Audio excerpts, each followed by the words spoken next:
N'oublie pas de remettre ton micro. C'est parfait. Bien, bonjour à tous et à toutes. Mon nom est Marc Fontoinon, je parle au nom du Cluster Lumière à Lyon, en France. Et ce webinaire est co-organisé avec nos collègues de Belgique, le cluster Cap Construction. Nous sommes deux clusters francophones au sein de 5 clusters et d'un projet européen COSME, qui vise à développer des actions à l'international. Vous avez, je l'espère, à l'écran, le programme de notre petite rencontre d'une durée totale de 1 heure, dans lequel on va vous présenter ce projet et puis également les études de marché qui ont été faites avant et qui ont conduit à ce projet. Nous avons également invité deux experts, Laurent Delporte, expert dans l'hôtellerie de luxe, qui nous parlera un peu des tendances et de ce qui se passe en ce moment dans l'hôtellerie. Je pense qu'on est tous d'accord pour que la situation est un peu difficile en ce moment. D'autres orateurs sont en direct du Mexique. Il s'agit de M. Smith et Gallardo. Sur le plan du fonctionnement de notre petit événement, vous avez la possibilité d'intervenir par le chat, d'intervenir en posant des questions par le chat. Benoît Hofer suivra ceci et ensuite transmettra ses observations et questions aux orateurs qui pourront réagir. C'est ce qu'on a convenu de faire un petit peu ensemble. Donc, normalement, il y a des questions à chaud après chacune des interventions et la capacité en fin de séance, lors de la synthèse, éventuellement, de rassembler tout ceci, d'avoir un petit mot de la fin que Benoît Hofer donnera à ce moment-là. Donc, j'aimerais, si vous voulez bien, commencer par un petit mot sur ce programme Welliance, qui ressemble un petit peu à une marque. C'est une... alors, je dois quand même passer en mode plein écran, ce serait mieux. Voilà. Et qui porte sur l'hospitality, l'hôtellerie. Et qu'est-ce qu'il rassemble? Il rassemble 5 clusters européens qui ont décidé de rejoindre leurs forces pour faire la promotion de leur exportation savoir-faire sur 5 pays. Les partenaires sont les suivants: le Senfim à Barcelone, expert dans le domaine du mobilier, qui exporte d'ailleurs, je crois, 80% de sa production à l'étranger. Umweltcluster en Bavière, qui est un cluster qui travaille sur les techniques de tout ce qui est traitement de l'eau, de l'énergie, des déchets. Cap Construction, qui en organise ceci en Belgique, qui est dans le domaine des énergies renouvelables, le bâtiment, de l'éco-construction, les systèmes énergétiques et aussi tous les services autour de ceci.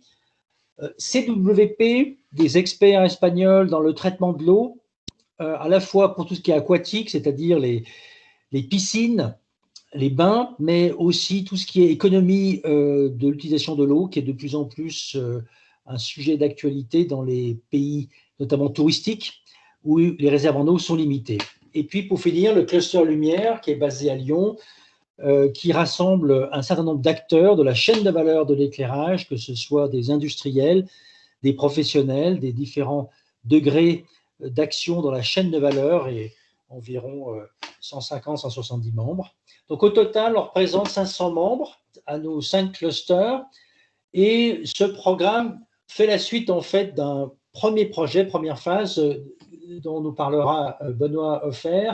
Mais je voudrais juste dire 2 mots dessus. C'est qu'en fait, on s'est rendu compte, dans l'analyse que nous avons faite, qu'il y a la possibilité de faire la promotion d'un certain nombre d'innovations dans le domaine de l'hôtellerie, avec de l'efficacité énergétique, avec un système des solutions durables, avec des designs innovants et puis des nouvelles technologies qui s'invitent dans le domaine de l'hôtellerie. Les valeurs de cette marque sont de travailler ensemble, de monter des consortiums. Donc, on croit fermement au travail en groupe, à la qualité de ce que l'on produit. Donc, il y aura une démarche de sélection de produits et services de qualité, l'expérience que l'on a dans le domaine de l'hôtellerie, tous ensemble, et le fait que nous soyons tous des entreprises basées en Europe. Donc, sur ces produits et services innovants que l'on essaie de mettre en avant, Made in Europe, c'est d'une part du design, et le design, c'est le mobilier, l'éclairage, mais des concepts aussi d'hôtels, de la technologie, là c'est très vaste, on a des produits dans le domaine de la construction même des hôtels, tout ce qui est traitement de l'eau, des déchets, des matériaux, la production d'énergie et aussi la digitalisation de l'ensemble des données nécessaires, du traitement de données nécessaires aux hôtels. Les solutions proposées sont durables, à la fois en matière d'efficacité énergétique, d'économie de ressources, j'ai mentionné l'eau, mais ici les matériaux, et en analyse de cycle de vie, en essayant de proposer des systèmes qui produisent le moins de déchets possible. Donc voilà pour très rapidement le principe. On viendra tout à l'heure dessus quand on parlera des phases et du contenu vraiment de ce programme. Mais auparavant, j'aimerais passer la parole à Benoît Offert de Cap Construction Belgique, qui a été avant Alliance dans le travail préliminaire, le programme Sentinelle. Donc je passe la parole à Benoît et je me déconnecte si j'y arrive. Je pense que j'y arrive. Ici, voilà. Et je laisse Benoît se connecter, ce qu'il a dû faire, je pense. Oui, normalement, vous devriez maintenant avoir accès à ma présentation. Très bien, merci Marc. Je vais réduire ceci. Voilà. Donc voilà, comme Marc l'a dit, je suis chargé de projet au sein du cluster Cap Construction. Cap Construction est un cluster officiellement reconnu par la Wallonie, actif dans la construction durable. Nous existons maintenant depuis plus de 10 ans et regrouperons près de 200 membres qui composent nos 4 piliers que sont les architectes, les entrepreneurs, le pilier d'immobilier et les producteurs de matériaux. Donc le cluster poursuit 2 axes stratégiques, c'est-à-dire développer les compétences de ses membres et favoriser l'émergence de projets de nouvelles collaborations. Pour ce faire, nous menons des actions autour de nos 7 thèmes prioritaires. Actions de promotion de la construction durable, des études et projets tels que les projets européens comme celui-ci, des activités de sensibilisation et d'information et des sessions de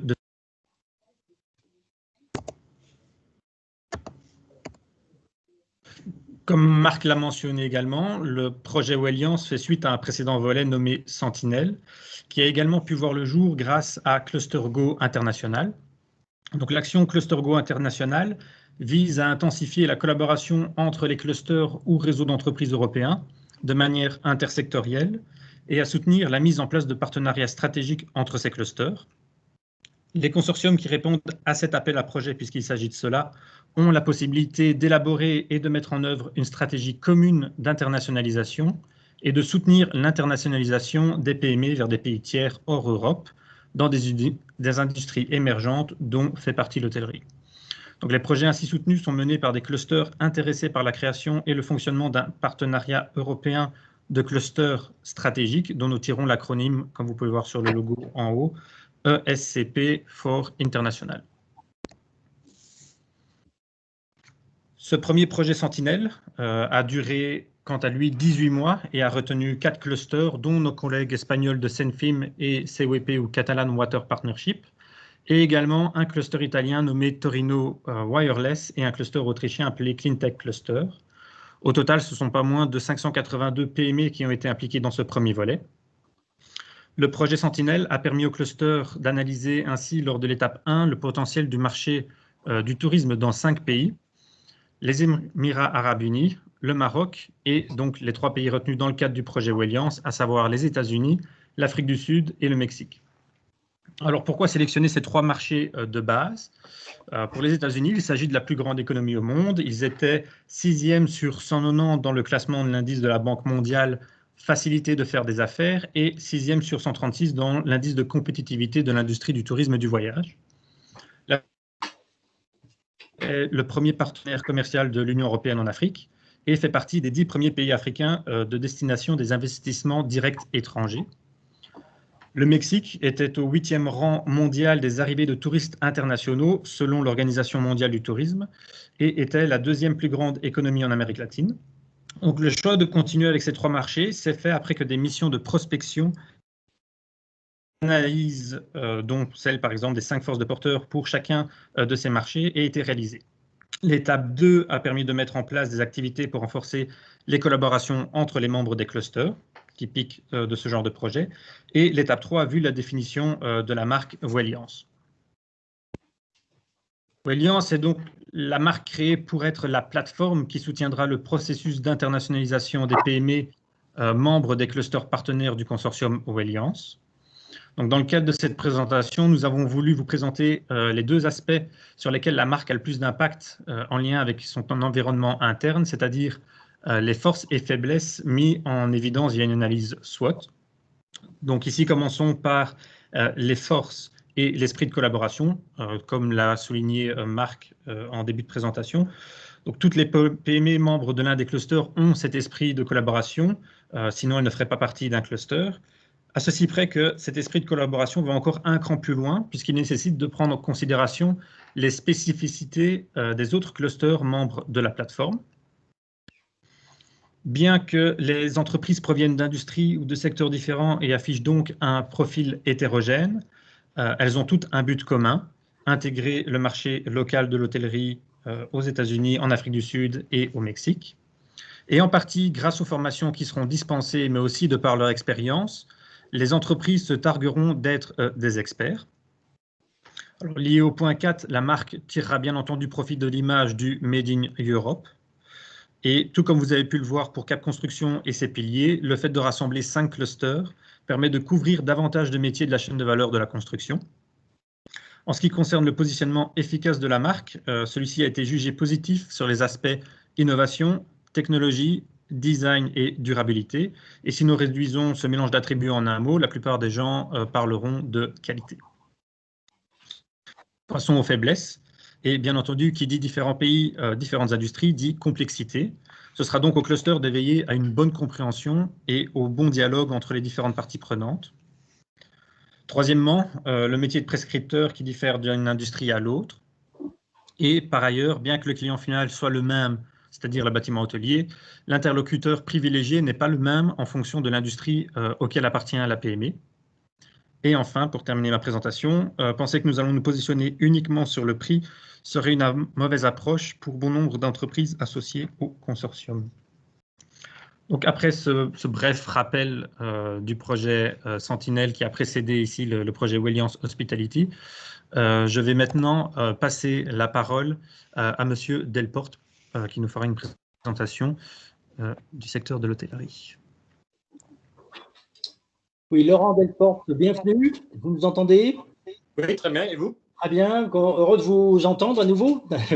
Et vous êtes expert, vous avez votre propre site web, vous êtes consultant pour un certain nombre de décideurs dans le domaine et d'investisseurs dans le domaine de l'hôtellerie. Et donc, je vous ai invité à intervenir en tant que, pour apporter un petit peu votre regard sur un monde qui est en train de changer, pour nous aider un petit peu à travailler sur les opportunités et la manière d'aborder un petit peu ce métier, comment approcher ce marché avec toutes les difficultés que l'on a, parce que c'est un marché très particulier. Je vous invite à charger vos diapos, si vous les avez. Ah non, Alors, est-ce que je les ai pas reçus? Est-ce que Félix, tu les as? Non, tout à fait à l'oral, je n'ai pas de diapo. Ah, vous n'avez pas de diapo? Très bien. Bien, écoutez. Je vais être obligé de m'écouter sans regarder de belles images. C'est parfait. On y va. On vous écoute, vous avez 15 minutes au total maximum, ou un petit peu moins, puis on aura du temps pour les questions derrière, s'il le faut. D'accord. Moi, j'ai démarré un peu dans l'hôtellerie un peu par hasard, j'avoue, en 2004. Ça fait à peu près plus d'une quinzaine d'années. J'étais chez Accor et puis j'ai eu cette chance d'aller sur le terrain pour comprendre le fonctionnement des équipes pour gérer un hôtel. Et ensuite, je passais au marketing stratégique au sein de Sofitel.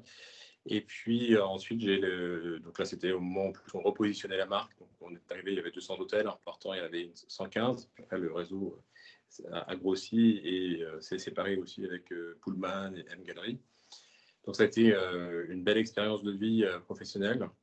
Ensuite, j'ai créé mon cabinet et depuis, je m'intéresse à tout ce qui se fait dans l'hôtellerie de luxe, mais également dans les autres marchés. Je regarde tous ces concepts et je m'intéresse aussi à tout cet aspect développement durable depuis que je suis étudiant. Donc, et quand j'étais chez Sofitel, j'étais également responsable de la coordination du développement durable au sein de la marque. Et c'est des sujets qui me touchent beaucoup, qu'on va revenir tout à l'heure. Et donc maintenant, j'ai un site internet qui me permet de rencontrer des tas de gens fabuleux, d'échanger, d'anticiper le monde de demain. Et puis là, il faut dire qu'on est servi avec ce qui vient de se passer. Alors, en termes d'introduction, je ne vous connais pas, et puis je ne vois pas tous vos visages, donc je ne sais pas comment vous réagissez, mais il faut bien comprendre que ce qui est en train de se passer, ce n'est pas une crise, c'est un vrai changement. Ce qui se passe pour l'hôtellerie, c'est inédit, et il faut se rendre compte qu'est-ce qui est inédit. Alors, on parle de clients, c'est assez inédit, mais ce qui est aussi assez inédit, c'est que des chefs d'entreprise, des collaborateurs se retrouvent cloués chez eux, dans un esprit, alors qu'en général, l'hôtellerie, c'est un esprit de famille, les gens travaillent ensemble. C'est un hôtel qui est ouvert 24 heures sur 24, donc il y a 3 équipes dans la journée qui évoluent, qui changent. Donc, c'est des gens qui ont l'habitude d'être ensemble, de travailler ensemble, et là, ils se retrouvent chez eux. Soit ils ont l'option de regarder la télévision toute la journée, soit ils ont l'option de réfléchir. Donc, et quand on est dans l'hôtellerie, ils sont toujours dans les aspects opérationnels. Donc, quand l'hôtel est ouvert, on pense à ce soir, à demain, après-demain. On n'a pas vraiment beaucoup de temps de réfléchir à se positionner sur le futur. Donc ça, c'est un grand changement. Et donc, forcément, je suis assez positif là-dessus. Cette réflexion qu'on va avoir ces gens, dans quelques mois, des investisseurs, des directeurs d'hôtel, vont faire changer les choses. Vont faire changer peut-être le mode de management qui est nécessaire. Aujourd'hui, il y a plein de hiérarchies entre le directeur et l'apprenti, qui sont en réception, en cuisine, etc. Ça ne marche plus non plus. Il y a de plus en plus de gens qui ne veulent plus travailler dans l'hôtellerie. Toute cette période fait énormément réfléchir. Il faut savoir aussi que depuis 20 ans, l'hôtellerie a eu plein de changements. On parle de TripAdvisor, des sites de moteurs de recherche, des sites qui sont développés, Airbnb. Tout ça, c'est un petit peu échappé à l'hôtellerie également. Ce n'est pas non plus sans raison. Et il y a une nécessité aujourd'hui de revoir même, je dirais, le business model. Pour moi, aujourd'hui, un hôtel, c'est quoi? C'est, sous l'angle presque digital, je dirais, c'est une communauté de personnes, de personnalités qui viennent dans un hôtel. Donc, a priori, ils ont des points communs, ils ont des goûts en commun, ils apprécient l'hôtel. Et demain, en termes de business plan, je pense que l'hôtel doit revoir son marché. Ce n'est pas qu'un hôtel pour dormir, pour manger ou pour faire un soin. Replongez-vous dans les années 2000, il y a eu dans l'hôtellerie luxe beaucoup de concierges qui ont été débauchés pour aller rejoindre des conciergeries privées. Moi, je vous pose la question, mais je n'ai pas la réponse. Mais pourquoi, à cette époque-là, il n'y a pas un hôtel du luxe qui s'est dit, mais après tout, j'ai des équipes de concierges, ils connaissent bien leur boulot, je pourrais très bien proposer mes services à d'autres entreprises et du coup créer la conciergerie du Plaza Athénée, du Georges V, etc. Et que toutes ces grandes entreprises qui ont fait appel à des services de conciergerie privés puissent faire appel à ces sociétés-là. Si elles avaient fait ça aujourd'hui, elles auraient du chiffre d'affaires diversifié dans leur hôtel. La plupart des hôtels de luxe, ce sont des lieux, quelque part des showrooms pour tous les fournisseurs qui les équipent. C'est un lieu de vie, c'est un lieu qui peut être aussi... alors, je commence à voir ce genre de choses, ça fait longtemps que j'en parle. Il y a un hôtel en France où vous pouvez acheter tout ce que vous voulez dans la chambre. Et quand vous reviendrez la prochaine fois, ça ne sera pas forcément la même chambre, parce que le lit aura changé, le bureau aura changé, la lampe aura changé, et vous pouvez vivre cette expérience et partir avec. Alors, vous qui travaillez dans ce secteur, oui, souvent je vois des fournisseurs qui font des beaux showrooms qui leur coûtent, etc. Et il y aurait un nouveau dialogue à instaurer avec les hôteliers pour essayer de les emmener vers un ailleurs. Imaginez aussi tous les sommeliers qu'il y a dans les hôtels. Pourquoi, quand vous avez la confiance d'un sommelier dans un hôtel, dans un restaurant, vous ne le feriez pas confiance pour dire tiens, pour Noël, il me faut tel vin et j'ai besoin d'acheter tel et tel vin. Et donc voilà, je donne que quelques idées, on pourrait en passer beaucoup plus. Mais je pense que demain, l'hôtellerie va changer son business model parce qu'il y a moyen de le faire. Et on commence aujourd'hui à avoir du click and collect aussi au niveau de la restauration, évidemment. Et il faut dire que pendant longtemps, il y avait un refus catégorique. Un hôtel est là pour vendre des chambres d'hôtel et c'est tout. Donc ça, je pense qu'il y a une nécessité de revoir les choses. Ensuite, il y a un point important également par rapport à vos métiers, c'est la France, l'Europe, la Belgique, tous ces pays de l'Espagne, tous ces pays de l'Europe où se mêlent l'héritage historique, des aspects culturels, une attitude, ça rime avec la qualité, avec un savoir-faire. Et là aussi, je pense que comment on peut vendre mieux à l'extérieur, il y a cette marque-là, cette marque européenne, qui est un enjeu pour aborder l'hôtellerie des nouveaux marchés à l'étranger. Ça, je pense qu'indéniablement, c'est une valeur forte et je trouve que souvent on ne le voit pas assez. Et ça va. Et là, récemment, j'ai une mission pour une société de services qui vend des produits de cosmétiques et qui a des formateurs dans le monde. Et c'est une boîte française, une très grande entreprise française. Et en travaillant sur leur savoir-faire et sur l'origine de la France et le savoir recevoir, l'art de recevoir à la française, on s'aperçoit qu'il y a derrière ça des valeurs et un modèle à exporter dans le monde entier pour valoriser ce que l'on vend. Donc, vous vendrez toujours votre produit, mais qu'un Chinois ne pourra jamais faire de votre façon, qu'un Américain ne pourra jamais faire de votre façon, parce que c'est lié à votre histoire, à l'histoire de votre pays, de la région, etc., à des valeurs qui sont différentes, des valeurs culturelles qui sont différentes. Et là aussi, je pense que c'est des atouts que vous pouvez utiliser pour mieux approcher le monde de l'hôtellerie. Du côté hôtelier, aujourd'hui, il y a ceux qui vont continuer comme avant et il y a ceux qui vont réfléchir au monde d'après. Pour moi, vraiment, tout va changer. Parce que là, l'hôtellerie luxe, par exemple, ne va pas redémarrer avant 2021-2022, tant que les gens ne peuvent pas voyager. J'ai eu un groupe du CAC 40, toujours au téléphone, il m'a dit de toute façon, on devait prévoir ensemble des conférences dans le monde. Il m'a dit en 2021, on ne pourra pas le faire en live. Donc, il n'y aura pas de déplacement, ils réduisent tous les déplacements. Donc, tant qu'il n'y a pas de déplacement, l'hôtellerie de luxe et haut de gamme va être difficile. Je rappelle que du 2-3 étoiles, c'est à peu près 80% de marché local, national, et le reste, c'est 20% d'étrangers. Dans l'hôtellerie luxe, c'est l'inverse, c'est quasiment 90% d'étrangers et 10% local. Donc, l'hôtellerie luxe ne fonctionne qu'avec les Américains, les Asiatiques, avec le monde entier. Donc, tant que ces gens ne pourront pas revenir en Europe, l'activité aura du mal.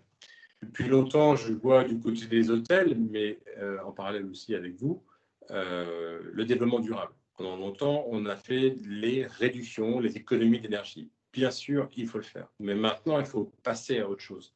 Il faut mettre l'expérience du développement durable au cœur de l'expérience du client, au cœur de son bien-être. J'entends par là, aujourd'hui, la nature nous a tout donné. Le fonctionnement de la nature, il suffit de le regarder à l'extérieur et comment vous pouvez ramener la nature, l'extérieur, à l'intérieur d'un hôtel. Donc, ça va être tout l'aspect sur la fonctionnalité même d'un hôtel, c'est de dormir. Pour bien dormir, il faut bien s'endormir. Ce n'est pas à vous que je vais apprendre ça, qui est dans la lumière. Mais effectivement, travailler sur ces aspects de lumière dans la chambre pour développer du bien-être, pour pouvoir même baisser. J'avais mis en place une chambre, la chambre Origine, c'était une chambre prototype au salon Équipe Hôtel en 2016. Et c'était vraiment la chambre du futur. Et on avait mis ça en place où, à partir, par exemple, vous voulez vous coucher à 23h30, à partir de 22h30, la lumière s'estompait au fur et à mesure pour permettre au cerveau de comprendre qu'il y a une baisse d'intensité de lumière et de reproduire en fait le coucher du soleil et de vous permettre justement de pouvoir bien vous endormir, d'avoir sommeil, d'aller vous coucher et faire l'inverse au moment du réveil. Au lieu de vous réveiller à 8h pleine lumière, non, à partir de 7h, la lumière arrive, elle se diffuse au fur et à mesure.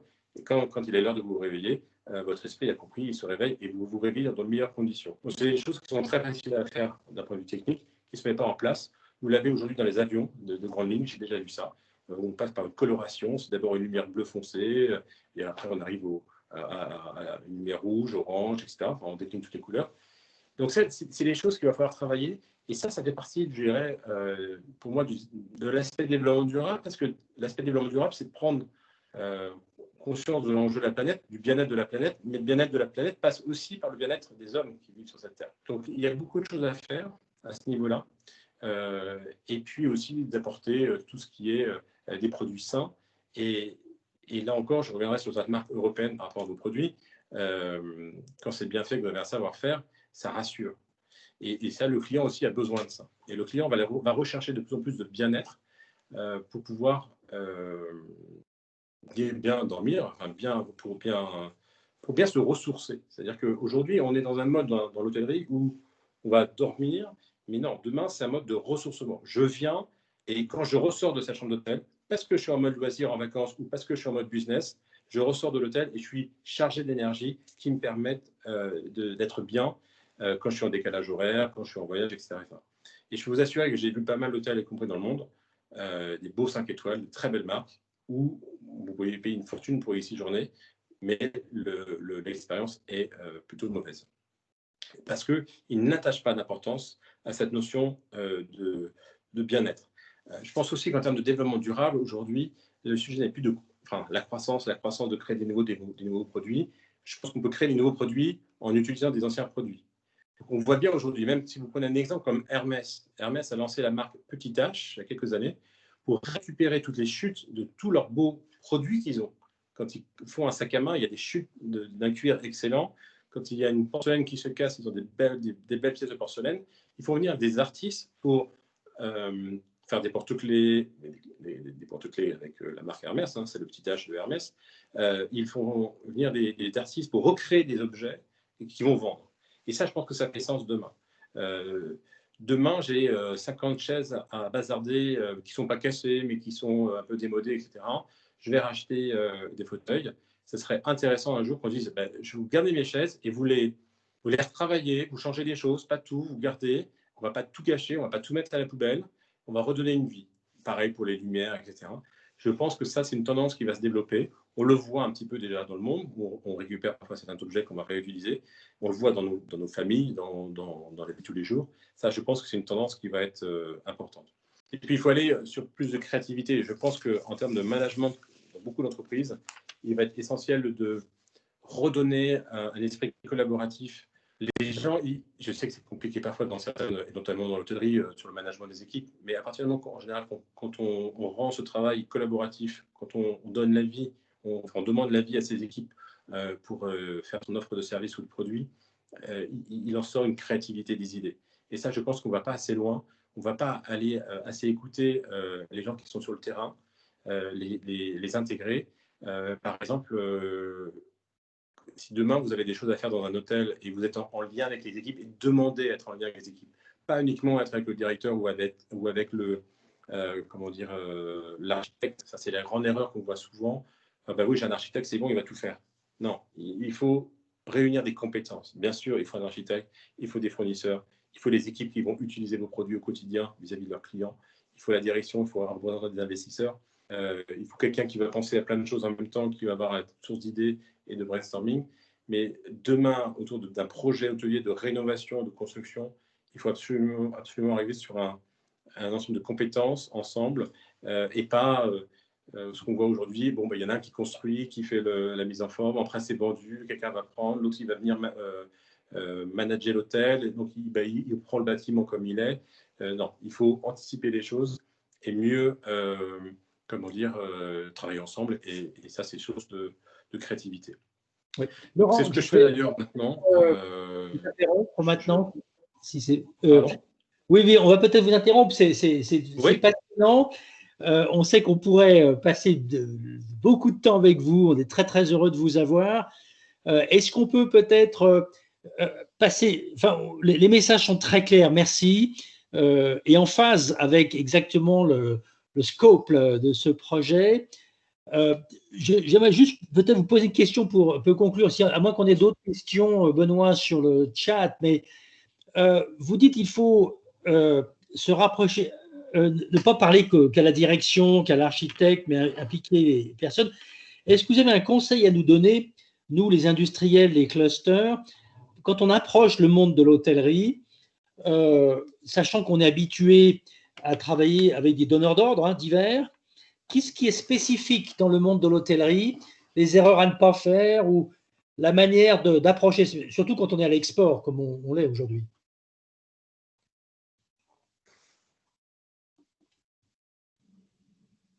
Après, aujourd'hui, chacun se doit sa responsabilité, mais quand je vois, par exemple, sur les sujets d'ameublement, justement, quand on a juste livré un fauteuil qui est lourd, et qu'on a demandé ensuite à ses équipes de tirer le fauteuil pour quand il y a un client qui arrive, et que c'est un geste difficile et que ce n'est pas pratique, c'est complètement stupide de faire ça aujourd'hui, et de demander à des gens de travailler dans des conditions difficiles, parce qu'il n'y a pas eu ce minimum de réflexion qu'il y a eu entre l'équipe il y a à la fois cette équation à avoir qui doit être quelque chose de bien pour le client, mais bien pour le collaborateur. Parce que si l'équation n'est pas bonne, l'expérience finale ne sera pas bonne. On peut avoir la plus belle chaise du monde, mais si c'est compliqué à la tirer, ou on ne peut rien mettre dessus, ou derrière, enfin, ça va être quelque chose de complexe. Donc l'idée, je reviens là-dessus, c'est vraiment d'échanger, d'avoir un maximum d'informations en expliquant que c'est dans l'intérêt de tout le monde. Parce qu'aujourd'hui, si vous lancez un produit et qu'après ça ne fonctionne pas, qu'il faut le refaire, c'est une perte de temps et d'argent. D'accord. Et un autre truc par rapport à votre question aussi, que je devais vous dire, c'est qu'il y a trois éléments qui permettent de faire changer un hôtel. Un, c'est les collaborateurs qui vont transmettre des idées. Deux, c'est le client qui va dire, tiens, j'ai vu ça ailleurs, il n'y a pas ça, vous, pourquoi? Et trois, c'est vous. C'est vous qui êtes porteur d'innovation, c'est vous qui êtes porteur d'idées. Et bien souvent, je vois que vous avez des savoir-faire et vous ne connaissez pas l'hôtellerie. Et ça arrive souvent de dire à des gens, ben ça, vous devriez proposer ce service-là dans un hôtel, ça peut servir dans telles conditions. Donc, c'est vraiment d'aller... n'attendez pas qu'on vous appelle, bon, j'imagine que vous ne le faites pas, mais qu'on vous commande des idées. Soyez force de proposition. Et ça, c'est, je pense, un bon moyen de différenciation. C'est que vous n'êtes pas, aujourd'hui, l'Europe n'est pas, pour moi, en tout cas, c'est ma vision, vous n'êtes pas dans un mode de copie, vous ne copiez pas les autres, vous êtes innovateur, vous êtes créatif, vous avez les idées. Il y a d'autres pays, parce que ça va être moins cher, on va recopier, on va faire la même chose que les autres. Donc vous avez cette chance de pouvoir, d'avoir cette histoire, cette expérience, ce savoir-faire. Et donc, en écoutant une problématique d'un client, de pouvoir lui faire du sur-mesure, d'apporter un nouveau service. Et ça, je pense qu'il faut vraiment que vous allez dans ce sens du dialogue. Merci, Monsieur Delporte. J'ai une question également, justement propre peut-être au secteur de l'hôtellerie de luxe. Comment allier justement cette marque Made in Europe avec peut-être une recherche d'aspect plutôt local par les utilisateurs et les consommateurs? Est-ce que c'est une tendance que l'on voit également dans le marché de l'hôtellerie de luxe ou justement plutôt les consommateurs sont à la recherche d'une certaine efficacité et un niveau plutôt exigence lié à, on va dire, à la marque Made in Europe? Alors, on est dans une sorte de paradoxe. On vient chercher en France, les clients chez moi viennent chercher des sacs Louis Vuitton et Chanel et compagnie, alors qu'ils ont les mêmes en général dans leur pays, mais ils viennent pour vivre une expérience. Effectivement, aujourd'hui, le bon sens, je crois au bon sens de chacun, ça va être long, mais survenir des choses de bon sens. Et le local va effectivement être juste de bon sens. Ça, effectivement aussi, de se dire, je produis ma chaise en Europe, ma lumière en Europe, et je la fais voyager jusqu'aux États-Unis, je pense que c'est pas une bonne voie. Et à terme, ça ne va pas marcher. Parce que la clientèle de l'hôtellerie est de plus en plus au courant de ces problématiques. On les vit, là, le confinement, le Covid, partout dans le monde, ça fait prendre des consciences, on le voit partout, sur une prise de conscience sur l'importance de l'environnement. Hein, parce que tout ce qui est rare et tout ce qui est lié à l'environnement qui va disparaître, c'est à notre détriment. Donc, c'est vital. Et c'est maintenant, c'est pas dans 6 ans, c'est maintenant qu'il faut changer les choses. Par contre, vous avez un savoir-faire. Et ce savoir-faire peut s'exporter. Moi, j'ai bien aimé travailler. Un jour, j'ai travaillé en Azerbaïdjan pour un hôtel et qui voulait faire comme les autres. En fait. Donc, il fallait faire comme les chaînes américaines, mettre un chocolat. Et à un moment donné, c'est juste un exemple, mais au lieu de mettre un chocolat à 18 h dans la chambre, vous êtes dans votre pays, vous connaissez les meilleurs producteurs de friandises, de confiseries que vous pouvez avoir. Vous avez plein de fruits. Est-ce qu'il n'y a pas autre chose que mettre un chocolat que vous allez aller acheter ailleurs et loin de chez vous, qui n'a pas de goût, et parce que vous ne mettrez pas le budget pour ça, et qui ne voyagera pas.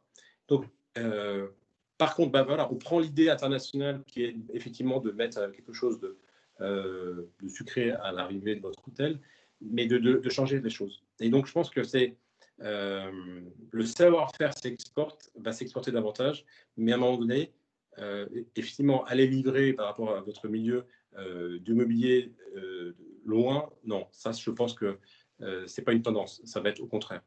Par contre, d'aller apporter votre savoir-faire, vos idées ailleurs, et quitte à travailler en consulting avec d'autres sociétés sur place et apporter autre chose, oui. Très bien. Et ça peut passer aussi par des échanges de personnel.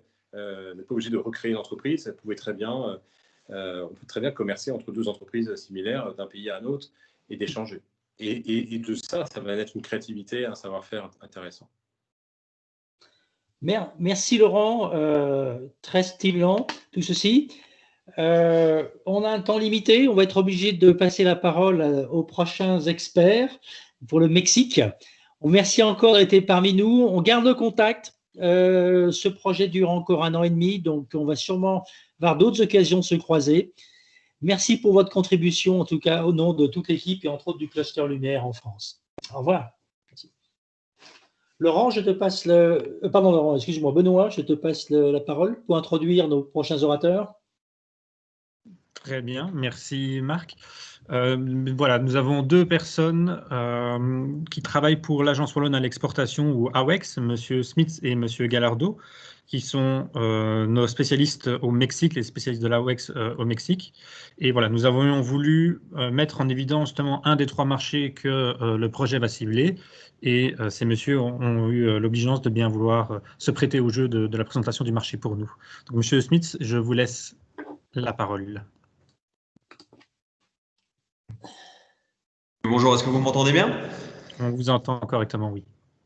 Christophe Smith, conseiller économique et commercial de la WEX à Mexico. Je vais vous faire la présentation avec mon collègue Mauricio Gallardo.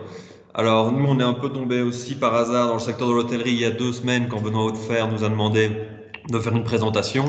Personnellement, je suis arrivé au Mexique il y a 1 mois, mais c'était un très beau challenge et ce fut très intéressant. Et donc, on va vous présenter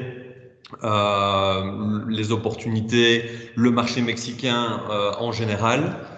Mais tout d'abord, je voulais vous présenter aussi nos services. Donc, la WEX Mexico, au sein de l'ambassade de Belgique, nous accompagnons les PME, mais aussi les grandes entreprises dans une centaine de marchés de par le monde. C'est un accompagnement. Smith, je ne sais pas si vous aviez déjà prévu de commencer vos slides. Parce que je sais que Vous ne voyez pas le partage des slides? Non, pas pour le moment, non. Parce que j'ai fait le partage. Voilà. Là, on voit les slides. Si vous pouviez juste le mettre en grand. Est-ce que vous les voyez en grand maintenant? Ça devrait arriver dans une seconde, j'imagine. Pas pour le moment. Le moment, elles sont encore en mode réduit. Quand je passe en plein écran, ça disparaît. Sinon, je reste comme ça. Ici, vous voyez bien les slides? Oui, autrement, je peux les partager moi si vous préférez. Parce que comme ça disparaît, non?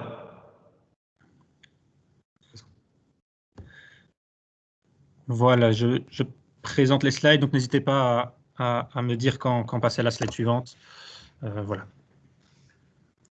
Ok, très bien. On va rester sur cette slide-ci. Donc, comme pour commencer, on voulait vous mettre aussi un peu en comparaison le marché mexicain du tourisme par rapport à d'autres pays. Alors, effectivement, comme ça a été dit au préalable, le marché mexicain en termes du tourisme, en termes d'arrivée de touristes, était en 2017 la 6e destination mondiale, la 7e destination en 2018. On a voulu aussi montrer en termes de revenus, qui est finalement le marché du tourisme au Mexique. Alors là, on descend évidemment à la 15e place en 2017 et à la 16e place en 2018. Qui reste évidemment toujours un classement très honorable. On voulait le comparer aussi un peu avec la Turquie, qui est un marché du tourisme plus proche qu'on connaît peut-être un peu mieux en Europe. Et on voit que ce sont finalement 2 marchés très comparables en termes d'arrivée, tant qu'en termes de revenus. Peut-être 2 avantages, je dirais, pour des PME européennes. Évidemment, il y a des avantages comme la distance, mais 2 avantages du Mexique, c'est évidemment la stabilité du peso par rapport à la lire turque, qui s'est notamment effondrée en 2018 et en 2019. Et également, ça permet une diversification des ressources. Le marché du tourisme mexicain étant tourné beaucoup plus vers l'Amérique du Nord. Donc ça, c'est une première partie. Je vais déjà donner la parole à mon collègue Mauricio pour la prochaine slide. Merci beaucoup, Christophe. Vous m'entendez bien? Bonjour. Bonjour à tous. Tout d'abord, permettez-moi de vous remercier pour votre intérêt pour le marché mexicain. Je suis collaborateur à l'AWEX au Mexique. Et bon, à titre d'introduction, après une grande ouverture commerciale dans les années 80, le Mexique a connu une croissance très importante, notamment en termes d'investissement direct étranger et de commerce extérieur. Mais plus récemment, 2018 a été une année très importante en matière politique, parce que depuis lors, un président de gauche est en fonction et ce nouveau gouvernement est caractérisé par la poursuite d'un développement national basé sur la redistribution des revenus et des politiques publiques qui ne soutiennent pas nécessairement le libre marché. Et donc, le résultat de cette nouvelle état politique au Mexique a été une série de tensions entre le secteur privé et public, notamment liées suite à l'annulation des grands projets d'infrastructure tels que le nouvel aéroport international de Mexico, ainsi que dans le secteur des énergies renouvelables, par exemple.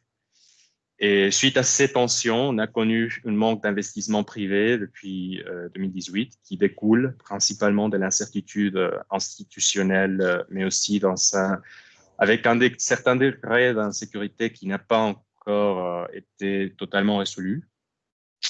Mais avec cela, je ne veux pas être ou paraître pessimiste, mais au contraire, je voudrais vous expliquer que le Mexique est un grand marché avec un grand potentiel pour le commerce extérieur et que le secteur du tourisme et de la construction est un exemple. La suivante, s'il vous plaît. Et bon, à titre général, au Mexique, par exemple, le secteur du tourisme emploie environ 6% de la population active, soit plus de 2 millions de personnes. Et avec plus de 7 milliards d'euros, les investissements en capital fixe, le CAPEX, dans le tourisme représentent environ 4% de l'investissement physique CAPEX total. Et il représente également environ 4% du total des investissements directs étrangers reçus en 2019. Donc, dans la période de 2010 à 2019, le PIB du tourisme a augmenté de plus de 3%.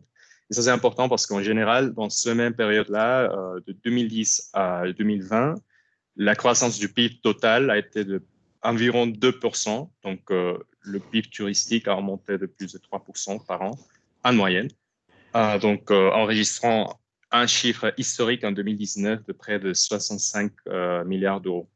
Donc, c'est assez important. En général, le secteur du tourisme au Mexique représente près de 9% du PIB total, donc c'est assez important. Mais bon, cependant, pour des raisons évidentes, 2020 a été une année exceptionnellement mauvaise pour le secteur. La suivante, s'il vous plaît. Et bon, le Covid a bien sûr touché le secteur, avec une baisse prévue du PIB total d'environ 10%, presque, une chute de près de 50% du PIB touristique est attendue dans le secteur. Donc, c'est un secteur qui a été très, très touché pour le Covid, bien évidemment. Mais à titre de mesures anticycliques, la Banque de Mexique, la Banque centrale, depuis le début de la pandémie, a baissé le taux d'intérêt de près de 3%. Donc maintenant, le taux d'intérêt se trouve environ 4,25%. Et de même, le Mexique, comme de nombreuses économies émergentes, n'a pas été exempt de risques. Donc, le risque pays atteint un niveau historique en mois de mars et avril. Et malgré cela, au cours de ces derniers mois et de ces dernières semaines, le risque pays mesuré pour les marchés émergents comme le Mexique avec l'indicateur AMBI+, est considérablement diminué. Donc, selon les autorités gouvernementales et les experts en la matière touristique au Mexique, si nous procédons à une vaccination au cours du premier semestre 2021 et avec toutes les mesures sanitaires prises en compte, il est prévu que d'ici 2022, au moyen terme, nous aurons une reprise vers une nouvelle normalité avec le niveau d'occupation et des visiteurs internationaux que nous avions avant la crise sanitaire. Donc, en plus, c'est là, le FMI, la Banque mondiale, le CDE, tous prévoient une croissance du PIB de l'économie nationale de plus de 3% en 2021. Et donc, cela signifie que nous avons de bonnes prévisions à moyen terme. Et donc, je vais maintenant donner la parole à M. Christophe Smith pour qu'il vous en parle. Alors, prochaine slide, s'il vous plaît, Benoît.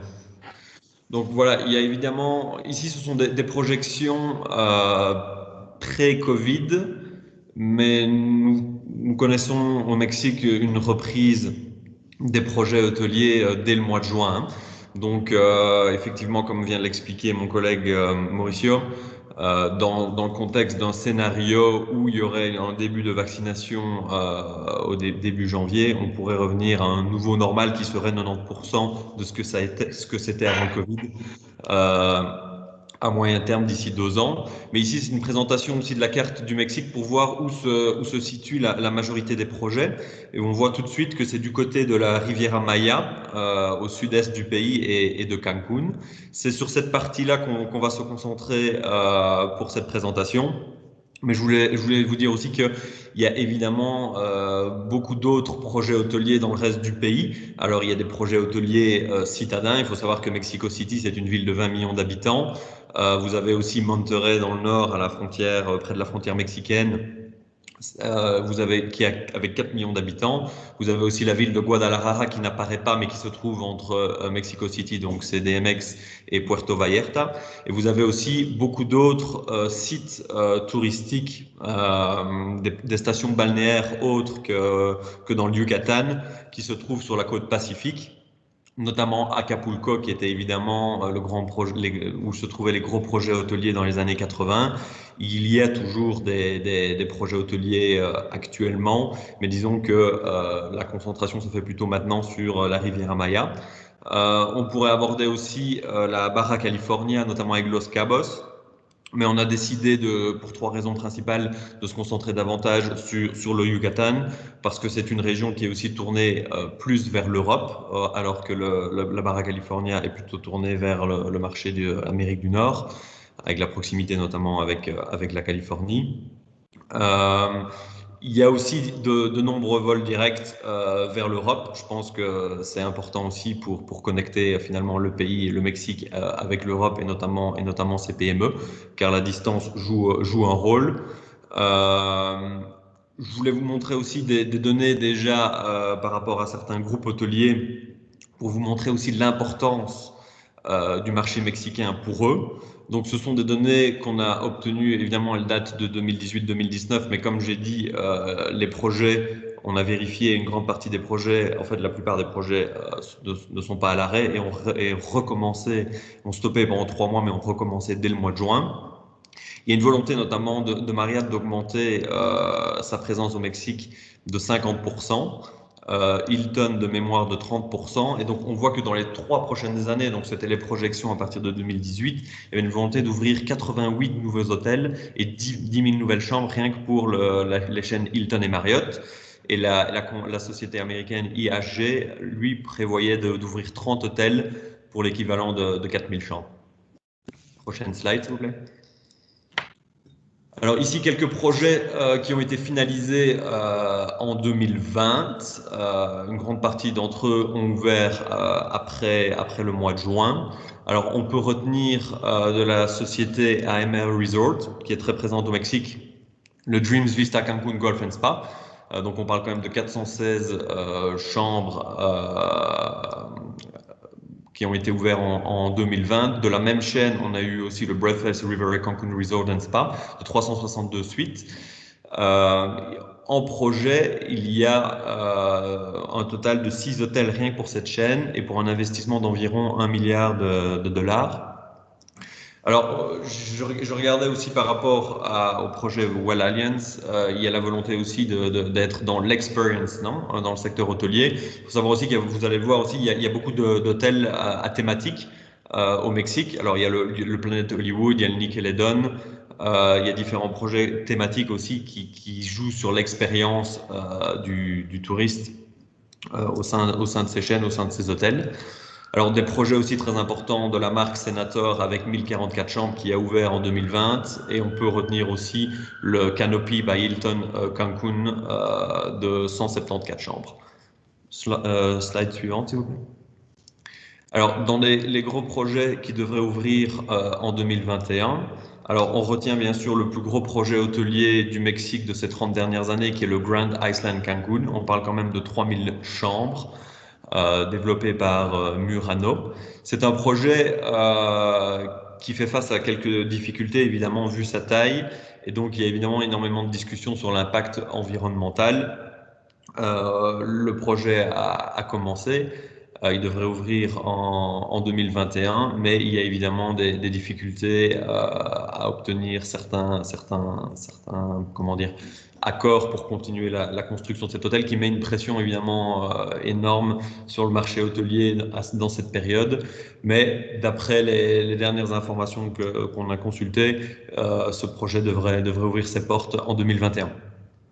Alors, l'hôtel aussi Nicolet Deon Hotel and Resort, qui va également ouvrir en 2021. Ce sont 280 suites, comme je le disais, alors avec comme thématique plus pour les enfants. Autre projet d'Hilton, comme je l'ai mentionné aussi, qui se focalise sur le marché mexicain avec le Waldorf Astoria Cancun, 150 suites, et le Hilton Cancun de 600 chambres. Donc, évidemment, ce sont juste des exemples, mais c'était pour vous montrer aussi que la plupart des projets continuent et que c'était un marché qui était en forte croissance.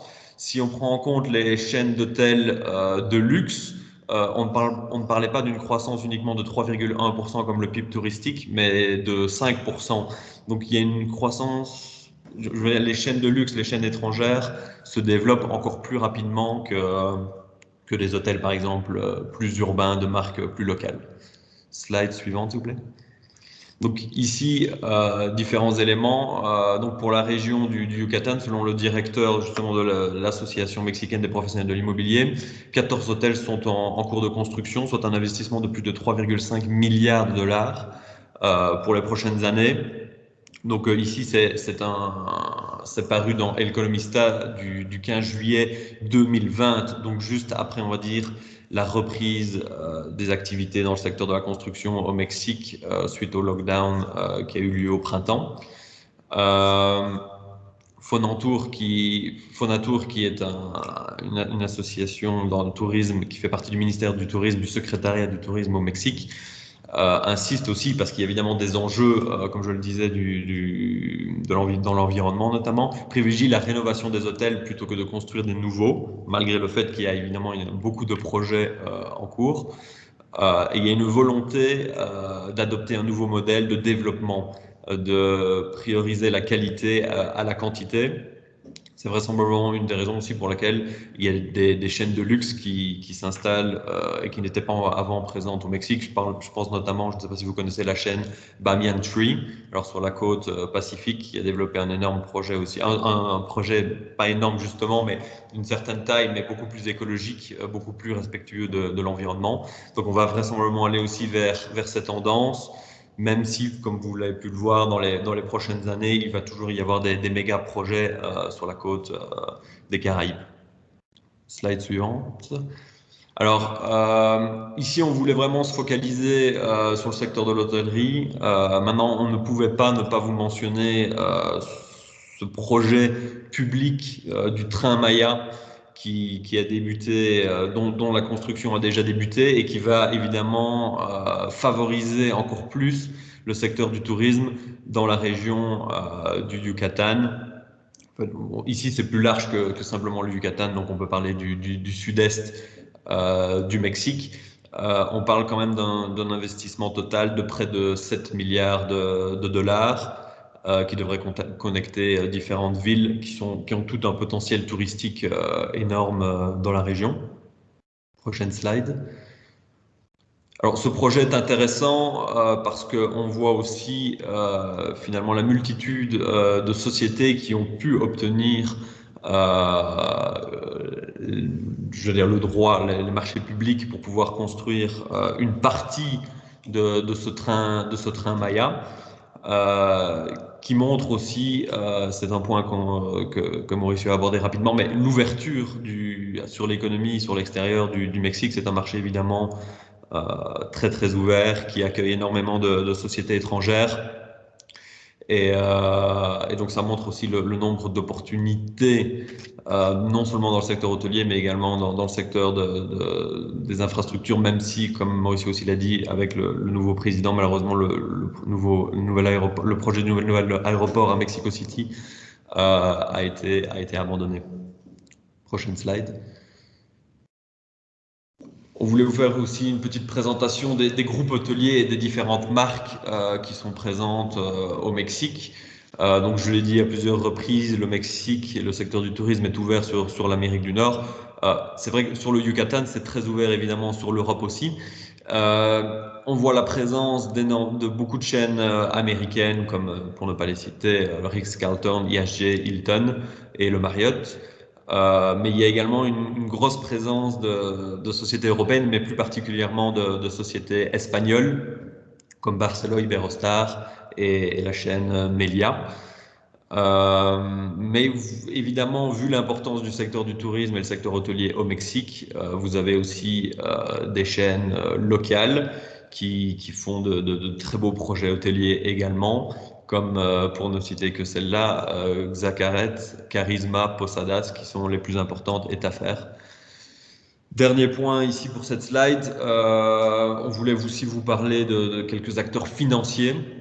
Donc, Apple Leisure Group, c'est le groupe financier des hôtels AM Resorts. Mais je voulais insister un petit peu plus sur Fibra Hotel, qui est l'équivalent dans le monde anglo-saxon des REITs, ou en Belgique, je ne sais pas comment on dit en France, mais des sociétés immobilières qui sont cotées en bourse. Et donc, ça donne l'opportunité aussi au grand public de pouvoir financer des hôtels via les marchés. Alors, dans Fibra Hotel, qui est coté à la Bourse de Mexico, il y a environ 86 hôtels, mais ce sont des participations dans des hôtels qui sont gérés par des grands groupes comme notamment le Marriott, le Hilton ou des sociétés plus locales. La plupart de leurs hôtels sont gérés par la marque mexicaine Posadas.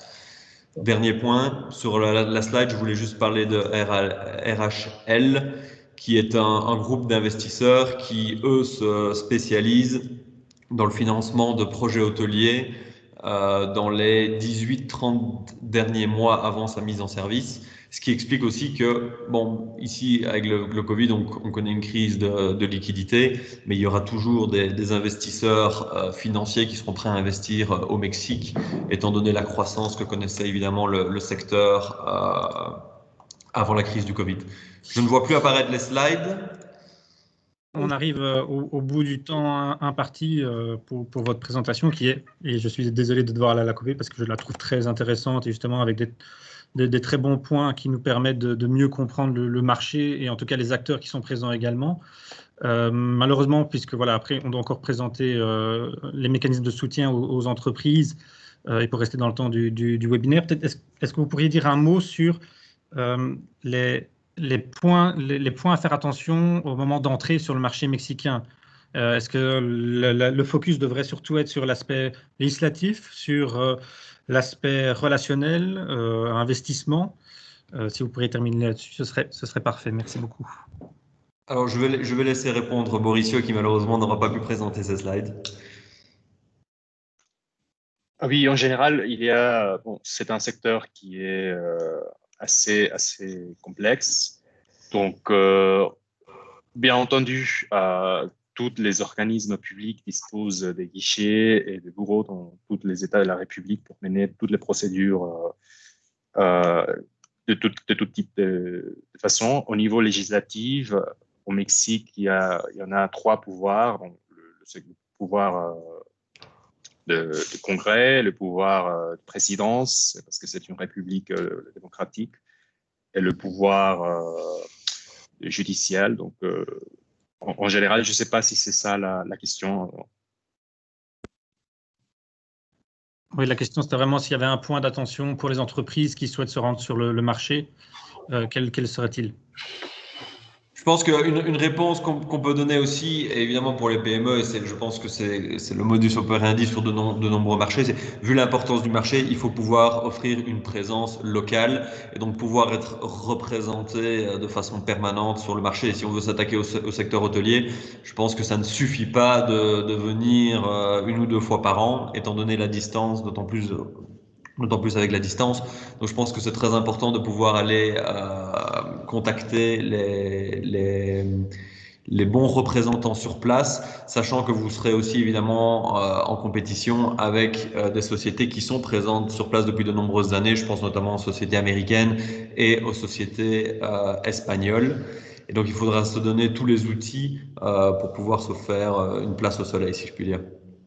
Très bien, parfait. Ben, nous retenons ça et effectivement, nous avons prévu également d'avoir une partie du projet pour établir justement une représentation locale et avoir des relais locaux pour justement mettre en avant la marque.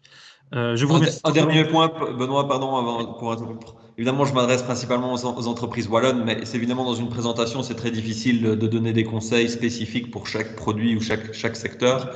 Nous nous font évidemment un grand plaisir d'accompagner les sociétés wallonnes sur le marché et de vraiment, suivant leurs besoins, trouver le bon représentant ou dans certains cas, on peut évidemment trouver des acheteurs directs, mais comme je dis, dans le secteur de l'hôtelier, il faut plutôt privilégier une représentation locale. Un tout grand merci et je peux confirmer que la WEX fait toujours un excellent travail sur les marchés et sur lesquels nous nous sommes déjà déplacés avec nos entreprises. Marc, je te laisse prendre la main. Oui, je voulais donc rebondir sur le fait maintenant de comment pénétrer ces marchés. Effectivement, en quoi le programme Walliance est susceptible d'aider les entreprises européennes. Eh bien, on va commencer à faire. J'espère que vous voyez la diapositive à l'écran, que je vais d'ailleurs mettre en plein écran, ce serait mieux. Eh bien, la première chose que l'on fait, bien sûr, c'est ce que vient de dire M. Smith, c'est rechercher des partenaires locaux susceptibles d'être présents et d'être intéressés par notre offre. Donc, c'est ce qu'on est en train de faire et on espère boucler cette recherche d'ici janvier sur les 3 marchés, donc américains, sud-africains et mexicains.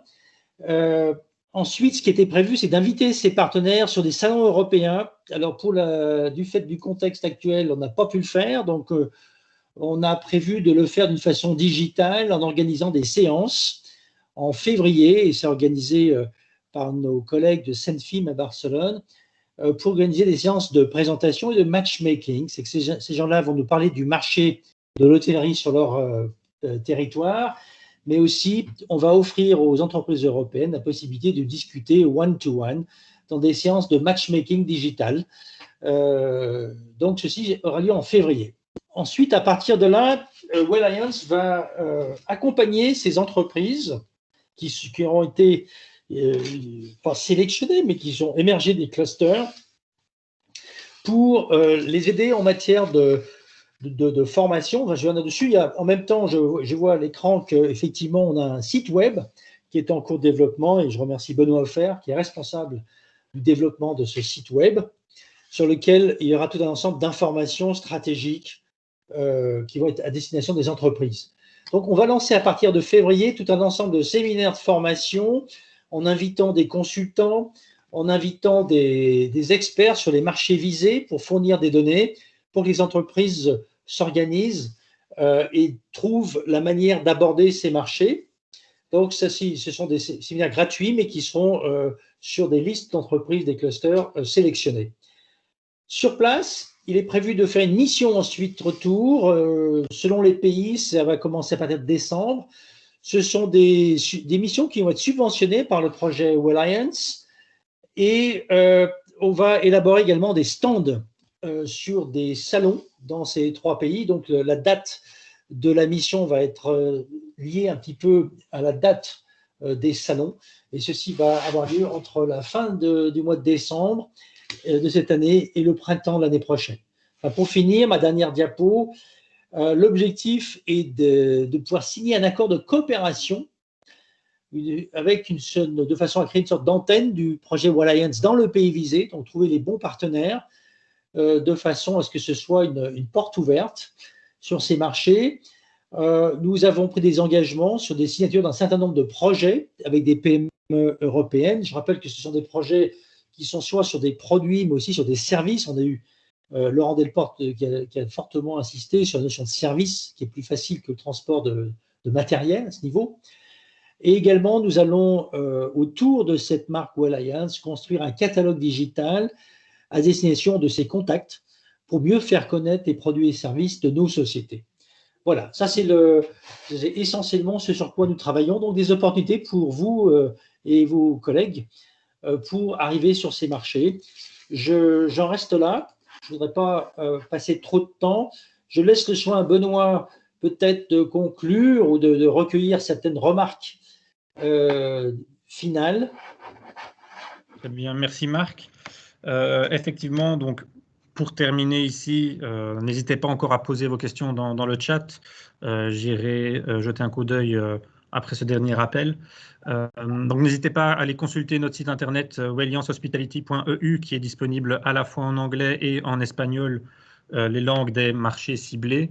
Il y a déjà la brochure qui a notamment été mise en avant par Marc en début de présentation qui est disponible en téléchargement. Et d'autres pages de présentation des partenaires en attendant justement la création de ce catalogue digital et de la mise en place des formations et des webinaires qui seront également disponibles, tout comme cette présentation sera également disponible en téléchargement sur le site internet. Donc voilà, ici, le temps que certains d'entre vous puissent poser leurs questions, un petit bref rappel, en tout cas moi, des messages clés que j'ai retenus des différentes présentations.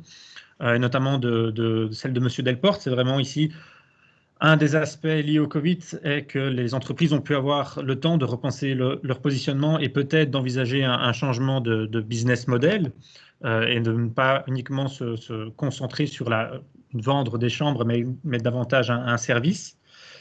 Également, important à retenir, c'est vraiment le fait de se concentrer sur vendre la marque Europe, notamment un savoir-faire qui peut être rassurant pour les consommateurs et pour les investisseurs. D'un point de vue développement durable, aller au-delà de la rénovation énergétique qui est pourtant déjà un challenge, mais également mettre ce concept au centre de l'expérience client. Et enfin, bien garder un focus sur l'humain dans les équipes pour favoriser la créativité. Concernant la présentation des représentants de la WEX, moi, je retiens également une stabilité relative du peso et une croissance positive, en tout cas, du PIB attendu pour 2021 en fonction des vaccins, bien entendu, et surtout pour le secteur du tourisme qui est supérieur au taux d'augmentation du PIB de manière générale. Que les activités de construction dans l'hôtellerie se sont poursuivies malgré le Covid et malgré quelques mois d'arrêt, mais ont bien repris. Cette idée d'hôtel expérience qui est également en lien avec la marque Welliance et également cette attention qui va être également mise sur la rénovation des hôtels et la croissance attendue des chaînes d'hôtellerie de luxe. Donc, je vais terminer le partage de mon écran maintenant pour jeter un dernier coup d'œil, mais s'il n'y a pas de questions, je vous proposerai de en rester là. Je remercie encore une dernière fois tous nos orateurs. Merci à vous, M. Smith, M. Gallardo et M. Delporte. Également Marc, à vous. Et comme je l'ai dit, voilà, les slides de présentation liés directement à Welliance seront envoyés aux participants. Et l'enregistrement du webinaire sera disponible sur le site internet sous peu. Voilà. Merci. Je vous remercie. Un tout grand merci à vous et une très bonne journée. Tout le monde, merci beaucoup de nous avoir accueillis.